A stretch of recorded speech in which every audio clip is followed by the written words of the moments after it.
Vitajte, dnes vám ukážem, ako používať a vytvárať hlavne skills v rámci Claude Code. Ako prvé vytvoríme si adresár, v ktorom budeme mať náš projekt, už sa v ňom nachádzame a pustíme si Claude. Na začiatku sa nás opýta, či dôverujeme adresáru, keďže prvýkrát sa pozerá do toho adresára, povieme mu, že áno. V rámci Claude pomocou Shift tabu vieme prepínať jednotlivé režimy, hej.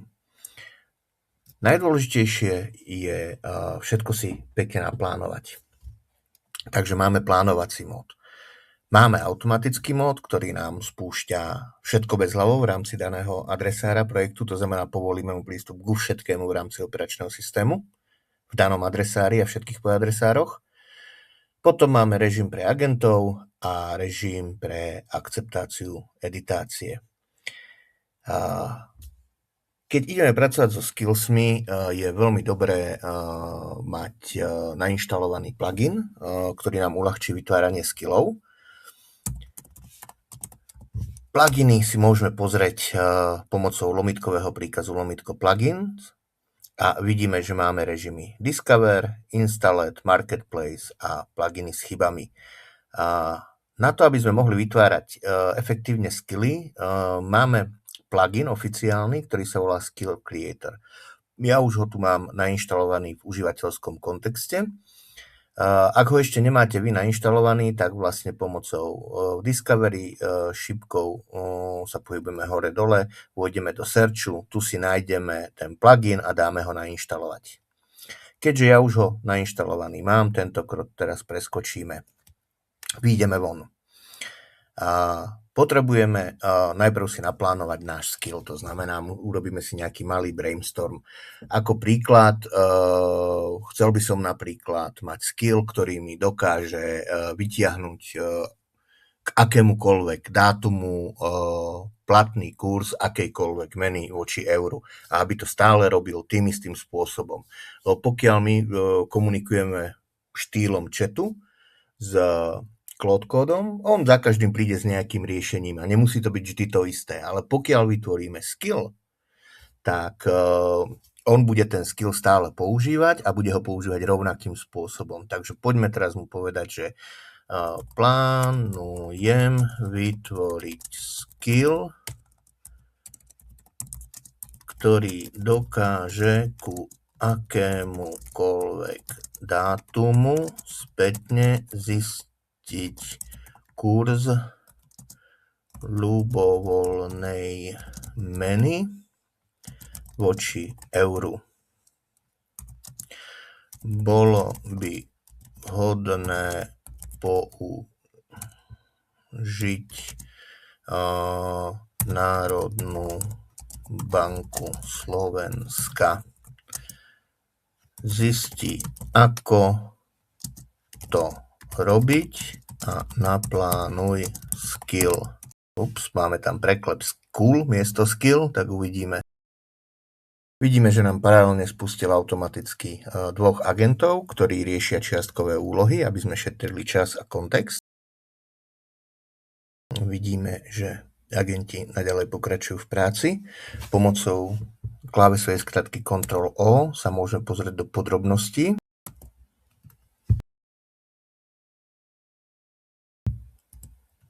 A už vidíme, že postupne nám vytvára nejaký pracovný postup, nejakú zručnosť, skill. A vidíme, že teraz sa zameral na čítanie skill creatoru, to znamená, využije jeho schopnosti, ako je tento skill creator vytvorený a podľa toho nám naplánuje nový skill. Super, takže vytvoril nám nejaký plán, prejdeme si ho. Používateľ chce skill, ktorý na základe zadaného dátumu a meny vyhľadá historický kurz, API Národnej banky Slovenska, našiel pekne, kde máme denné vývoje kurzu, mesačné a tak ďalej, zhrnul v akom XML formáte nám to vracia a navrhol nám základný skill. Logika, postup a tak ďalej. Pýta sa nás, či súhlasíme s plánom. Dáme, že Áno, lebo viacej tam asi nie je čo. A prepol nám, všimnime si dole, do automódu a vytvára nám skill, ktorý je ukladaný priamo v home adresáre, čo nie je to, čo sme presne chceli, ale necháme ho dobehnúť. A ako môžeme vidieť, daný skill NBS kurz sa nám vytvoril v hlavnom adresári. My však môžeme mať skilly, ktoré sú platné bez ohľadu na to, v ktorom projekte sa nachádzame. Napríklad toto by mohol byť dobrý príklad, že budeme potrebovať zisťovať kurzy krížom cez rôzne naše projekty. Alebo môžeme mať skilly, ktoré sú len platné v danom projekte. To znamená, teraz mu napríklad poviem, tento skill nechcem mať pre všetky projekty, ale len v tomto projekte. Presuň ho. Takže vidíme, že štruktúru projektu si teraz prezerá. Zisťuje, či tam máme už vytvorený adresár .cloud alebo nie. A následne pripraví cloudovú štruktúru v našom projekte a presunie tam daný skill. Super, takže nám ho presunul z nášho domovského adresára do adresára projektu. OK, poďme si to teraz vyskúšať. Dáme si clear, to znamená začíname nový chat a skúsime mu zadať, že aký bol kurz USD vs euro minulý pondelok. Uvidíme, či identifikuje správne skill a vyhľadáva nám priamo na webe. Takže tu máme menší zádrhel, ale asi viem kvôli čomu, lebo potrebujeme reloadnúť skilly. Pretože keď sme spúšťali Claude, tento skill náš nový ešte nebol k dispozícii, takže môžeme urobiť reload skills a zopakujeme našu otázku a upravíme aj preklep pondelok a uvidíme, či využije teraz náš skill na zistenie kurzu. Áno, už zistil, že má tam ten skill, successfully ho loadol, to znamená, už má tú znalosť, využil na pozadí automaticky NBS-ku, ťahá od nej z daného dátumu XML-ko a vidíme, že pôvodne, čo zistil z webu, minulý pondelok bol kurz oficiálne 1 euro za 1,16,9 $. Tu, keď sa teraz pozrieme na kurz, ktorý určila NBS-ka, bol 1,1594. Z tohto dôvodu je dôležité mať prediktívny skill, ktorý vieme, odkiaľ dáta za každým čerpá a nájde ich podľa toho, čo potrebujeme.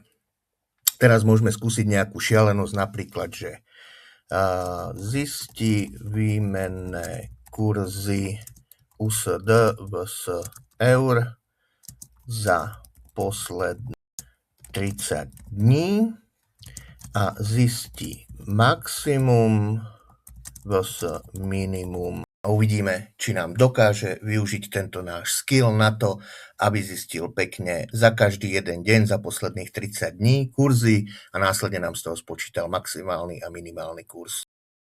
A vidíme, že nám denné kurzy cez API na celý rozsah načítava, ide jedným requestom miesto viacerých, ale ide z ECB, nejde z NBS-ky, ale predpokladám, že ECB je na to tiež vhodná, pretože by mala mať rovnaké kurzy ako NBUčka.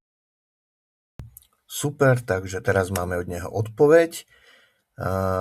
Použij kurzy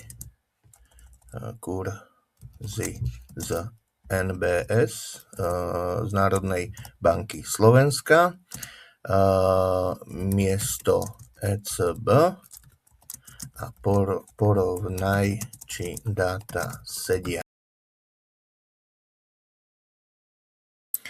Takže preveril si, že naozaj kurzy z NBS-ky voči ECB sedia a môžeme následne vidieť, že ťahať deň po dní z NBS-ky je pri takomto dotaze nevhodnejšie riešenie, pretože dlhšie trvá, zbytočne zaťažuje net aj model LLM-ko. Takže ako náhle dokončí, dáme mu updatenúť náš skill.